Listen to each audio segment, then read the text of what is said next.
Good morning mga kadiskarte. Ngayong umaga, mag-ano kami? Mag-waterproof. Ayun mga gamitin namin. Yan. So mag-waterproofing kami ng bubong sa kabilang side. Sa kusina. Yan, dyan. Sa taas. Kita ba? Yan. Mamaya punta kami dun. Ito yung gamit namin. Yan, ito ang gagamitin namin. Ito, nag-DIY lang kami ng panghalo. Yan. Ano to eh? Pamputol ko ng bote dati. Nung nag-aalaga pa ako ng betta fish. Ayan, ginagamit ko. Ito. Pamputol ng bote. So, ito yung gagamitin ko ngayon. Panghalo dito sa... Yan. Waterproofing ng ano, Boysen. So sa 4 liters, yan, sa 4 liters niyan, na waterproofing, yan, 6 to na yan. Ilan ba yun? Yan, 6.5 to 7.5 kilograms ng semento ang kailangan. So ito, tigdadalawa na to. So ito pwede na to, 6 kilos.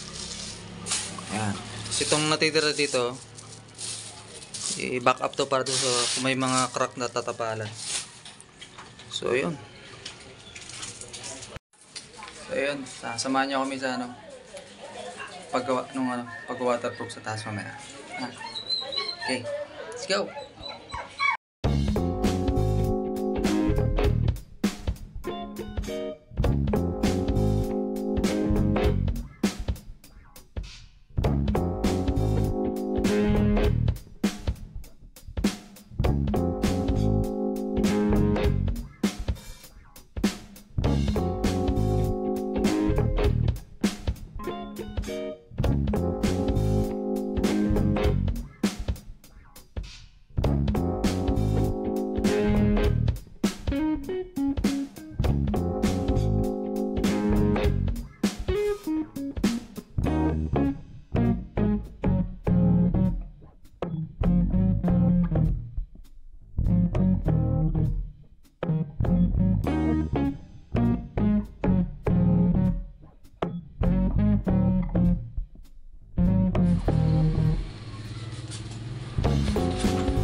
Sa taas.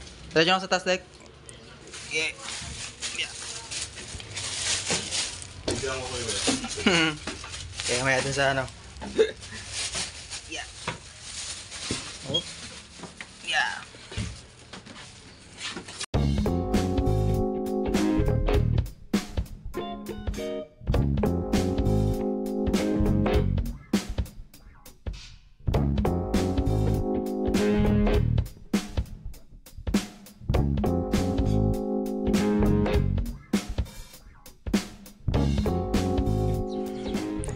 So ditong side kami actually hindi naman talaga to siya, magka-remedyo lang to eh, kasi tumutulo daw sa baba. So kaibigan natin, tinulungan natin na at least try namin na i-waterproof kung mababawasan yung pagtulo sa baba ng tubig pag umuulan. Ayan. Ito lang side, isang kalahati lang, no? Doon lang sa may tapat ng kusina sa baba. Kusina nga ba? Basta parang sa kusina sa baba eh. Merong isang side doon na talaga malakas yung ulan. Yung tulo ng ulan. So doon lang muna kami magko-concentrate. Since ito lang yung ano namin. Yun lang. So pagka meron na ulit, na lang ulit namin lalagyan. Yung kalahati. Cute. Another kalahati. Actually, hindi ko naman talaga hindi ko porte. Disclaimer lang, no? Hindi ko talaga porte yung mga ganitong trabaho. So, salamat dun sa mga panood ko dito sa YouTube. Ayan. Salamat sa inyo kasi at least kito paano natututunan din kami. Comment nga kayo sino yung mga nakakapanood dito ng vlog na to. Ano pwede namin gawin maliban dito sa paglagay ng Ayan, kasi nala to eh. Gawa na to dati. Nag-bit yun lang, naisip namin na para waterproofing. Ayan. Baka meron kayong masuggest na pwede namin gawin sa sunod dun sa kabilang side. O pwede namin gawin ulit pagka gumawa kami ulit. Baka may idea kayo na pwedeng i-share mga kadiskarte. Kasi maganda rin matuto ng mga gantong mga gantong skill.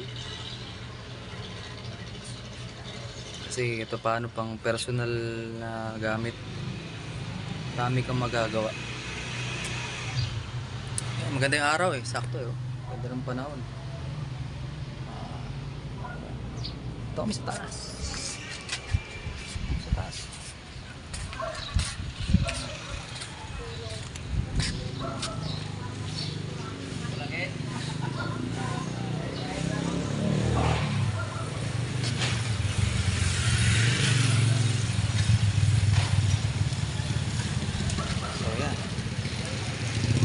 Maaga pa. Actually, maaga pa ba? Mag-alas 9 na yata. Ayan. Kahit at least mga alas 10 matapos namin. Kaya sundan nyo na lang kami mga kadiskarte. Comment na lang kayo sa comment section kung may messages kayo or comment na pwede nyong magamit namin sa susunod pag tinuloy namin yung kabilang side. Okay, sige. Let's go.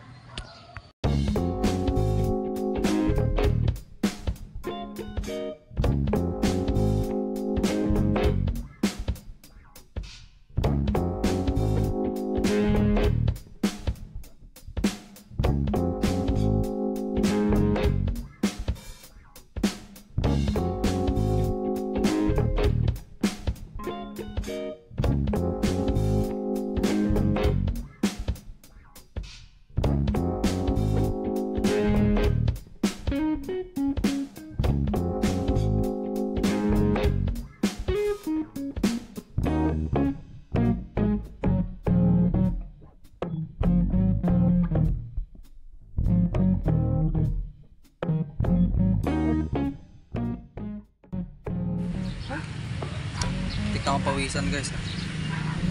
Mga diskarte. Init. Ayan. Tapos na. So yun lang yung kinaya ng aming waterproof. So ano lang naman to, testing. Kung may pagbabago ba dun sa kusina, kung malakas pa rin ang tulo kapag umulan. So pagka maging okay daw, umina, ulitan pa namin. So, double coat natin yung baka buuin na natin to yung isang buong itong dito sa dulo.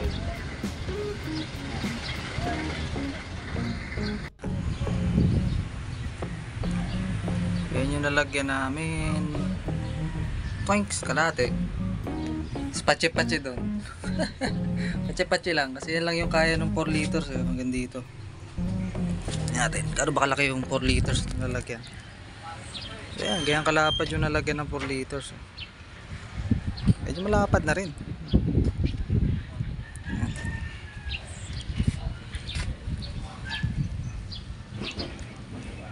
Okay, so tayo sa Lagusan. Sa Lagusan del Sur. Yeah. Ang tanong, paano tayo baba? Bye. Grabe. Yeah.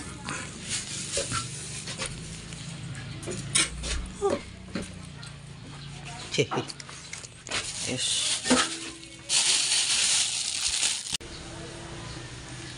Okay, uwi na. Uwian portion na. Uwian portion na tayo mga ka-diskarte. So kung meron kayong idea kung paano pa namin mas ma-improve yung paglagay ng flexiband, comment na lang sa comment section. Salamat. Okay. Bye-bye. Susunod ulit.